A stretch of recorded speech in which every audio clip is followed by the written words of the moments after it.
Love, Lies and Social Media, The Dangerous but Surprising Journey of a Village Boy. Before I left my village for the city, I already knew things about the United States of America than I knew about my own community and could even argue effectively and reel off names of cities, streets, people, cultures, fashion, music and talk Hollywood as if I lived in California. Guess what? I have never been to America. The fact that the internet is a very powerful tool cannot be overemphasized. The internet user is exposed to information and people on people. This life adventure is based on what I call virtual people. A couple of days ago, some of my peeps and I were at a joint having fun and swapping tales, and after we had finished discussing money and how to make more of it legally, the gist flowed naturally to the issue of babes and relationships. One of the guys claimed that over a 6-month period he banged over 50 babes from some social networking sites like Facebook, Najopos, Instagram, MySpace, Badoo, etc. Another guy boasted that with his iPhone he no longer hassles babes on the streets, in the cinemas or in the malls anymore. All he does is stay online and form big boy and the chicks come running. Lots of stories were flipped around. Of course, I couldn't just sit there listening and soaking it all in without contributing, so I shared my own internet adventure. But before I tell you my story, here is what I observed. Peeps believe that the grass is greener out there instead of mowing their own lawn. For instance, it is easier to give up on a tested relationship and commit to another person who has social networking swagger.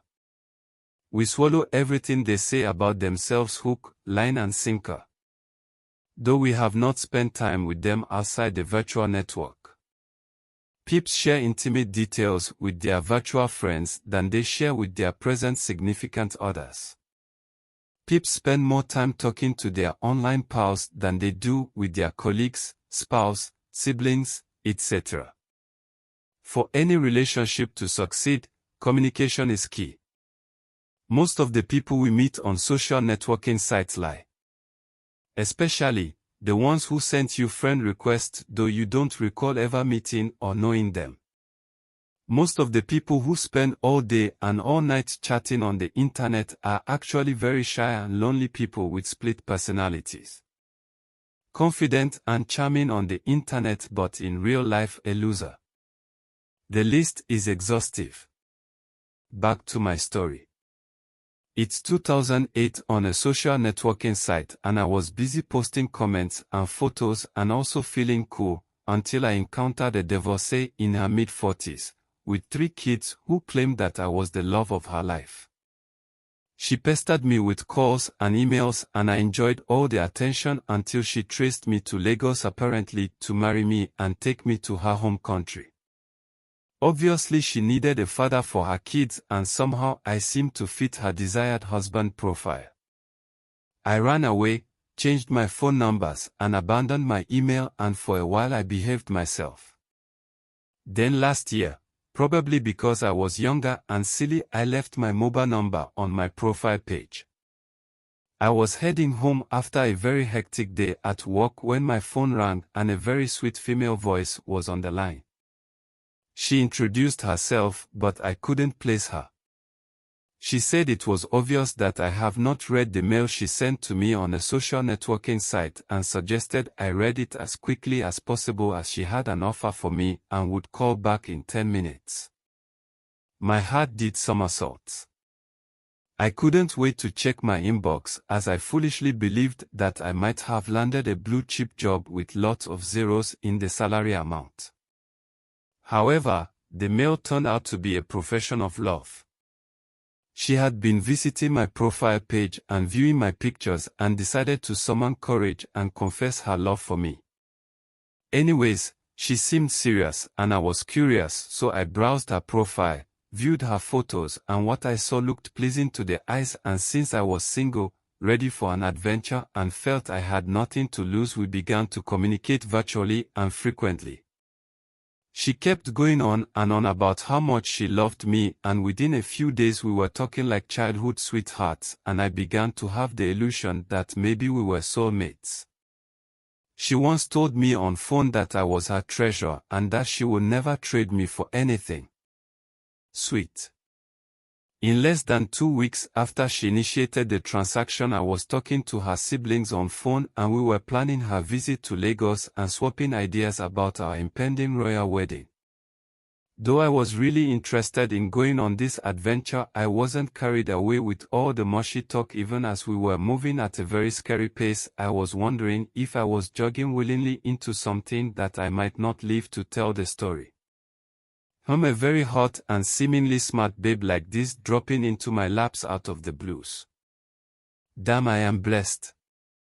I always knew I was favored, but I didn't expect to acquire a seemingly perfect life partner so easily, so I became a little suspect. After all, I once read in a wise book that, when something is too good to be true, then it's not true.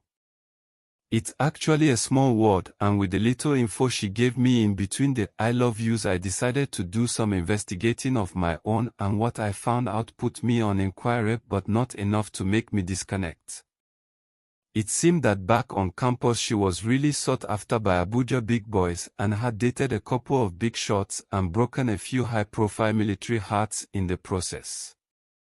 I scrutinized myself from head to toe and stared endlessly at my account balance, but I didn't find much of what she was said to be attracted to. Maybe she imagined that I was a big boy, but I didn't ask her. My mom always told me I was cool and that I'd make a good husband, but this was unbelievable. I had watched a lot of movies where the prettiest lady always ends up with the Robin Hood character. Could this be love? I had been so busy working and surviving that my love life went poof. Maybe she saw the James Bond in me and has been sent by divine forces to put the 007 in my swag. Maybe this angel was sent to get my groove back. Back to the gist. 2 weeks after we started talking, she came to Lagos by road and my friend and I drove to Ojota to pick her up. However, a week before her arrival, I already designed and activated my love experiment. First, I stopped sweeping my house and left soiled plates in the sink. I went to the attic and retrieved my old boxers, singlet with holes in them and a pair of baggy jeans.